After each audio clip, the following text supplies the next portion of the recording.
it's been a month. Like, so much has happened in the month. Like, I went on vacation, then came back, got sick immediately, and then got piled with a bunch of work. But now, I have something to show you. Today I'm showing you a camera stabilizer by Fotowelt. You can get it on the Amazon store. They sent it to me to try it out, to review and see if this helps at all with stabilization. And that's what it's for. It's for stabilization. So basically, you just shoulder mount it like that.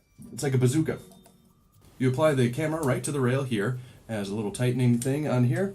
This little guy right here screws into your camera, and then you fit this in like so. You loosen it until it clicks in, then you tighten it, and then you have it on it. This slides back and forth to, it really depends on your camera, what type of camera you have. If you have a really long lens, you want to be able to shift this back and forth so that you can have a nice balance. You want the center of gravity to be even between holding it here and your shoulder. And I'll tell you about the shoulder pad in a second, because there's a cool trick for that.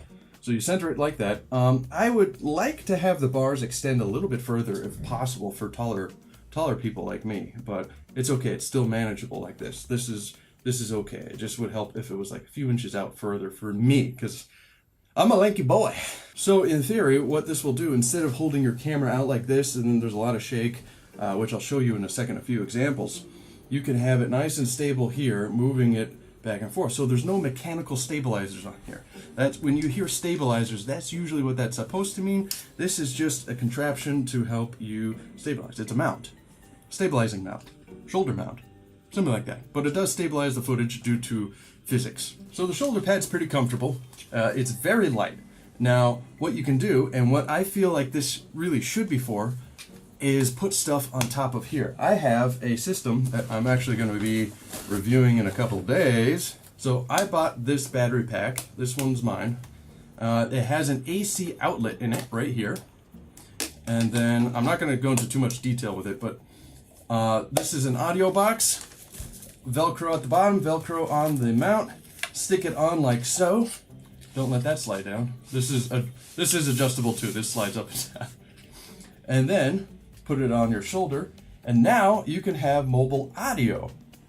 An audio system for multiple mics and stuff like that. Now, where this helps the stabilizer, which I didn't use in any of the test videos because it's just for the frame. It's just for, I wanted to test just the product itself to show you how it works just by itself, because not everyone has this stuff. But pro tip, if you can get something with extra weight here, it's not really heavy. It's just enough weight to help push this down so this can go up, so you don't have to strain your arms as much moving this around.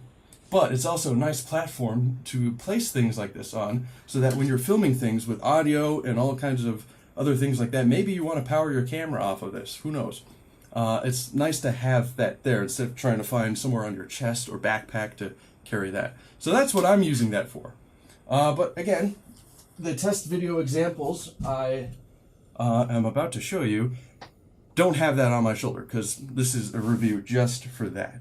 But I wanted to give you that pro tip. Everything about the frame feels pretty solid. It's all metal. The handles are like bicycle handlebars.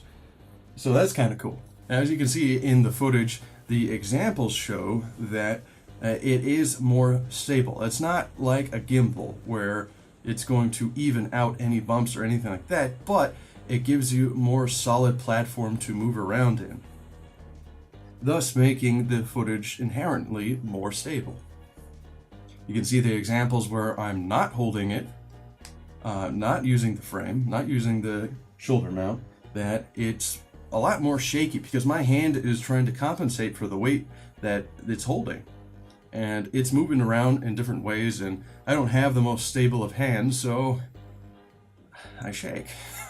Another thing to keep in mind, this lens is a 42mm, which is on a micro four thirds sensor, so it's more like a 77-ish millimeter lens. It translates that, it isn't. So it is zoomed in a bit, and it's fixed. So everything about this lens is manual, so I have to adjust the lens manually.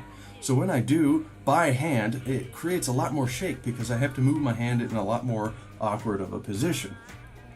Having it on the shoulder mount means that I can adjust it while it's leaning on my shoulder and holding it with the other hand, so I can adjust it a lot more smoothly.